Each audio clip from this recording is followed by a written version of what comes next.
meet the required federal standard. All right, Cornell, your reaction. My reaction would be this. Wolf, I'm very disappointed and certainly hurting, along with so many Americans and the NAACP family.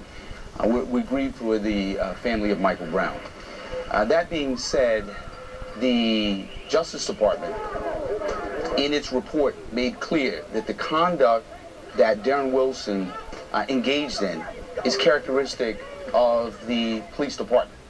And that conduct was found to be unconstitutional, unlawful, violative of federal statutes, and a conduct that was racially biased. The report itself speaks to any number of instances where we have police officers using overwhelming force for minor offenses, where we have police dogs used against children, Selma style, Birmingham style, Bull Connor style.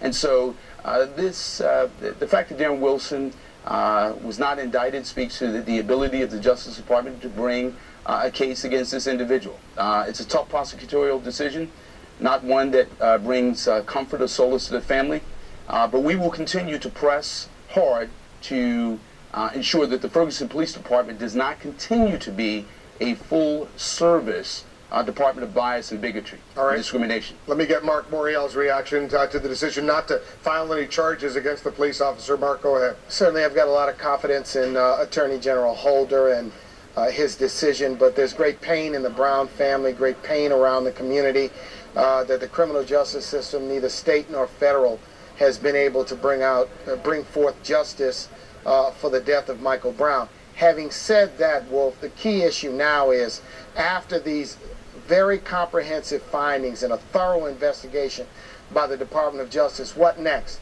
And I think there's got to be consideration as to whether, one, a monitor needs to be immediately appointed to oversee the operations of the Ferguson Police Department, or number two, whether the Ferguson Police Department needs to be completely disbanded and a new approach to policing and law enforcement in St. Louis County needs to be undertaken, since these findings are so comprehensive and this department is so broken and dysfunctional that only a new start will be appropriate.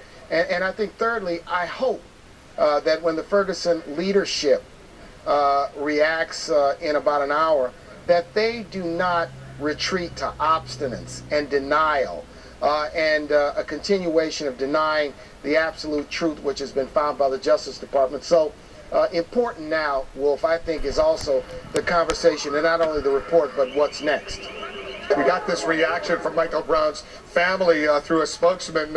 Today we received disappointing news from the Department of Justice that the killer of our son wouldn't be held accountable for his actions. While we are saddened by this decision, we are encouraged that the DOJ, the Department of Justice, will hold the Ferguson Police Department accountable. It is our hope that through this action, true change will come not only in Ferguson, but around the country. If that change happens, our son's death will not have been in vain. We're going to speak with the attorney for Michael Brown's family in our next hour. Daryl Parks will be joining us.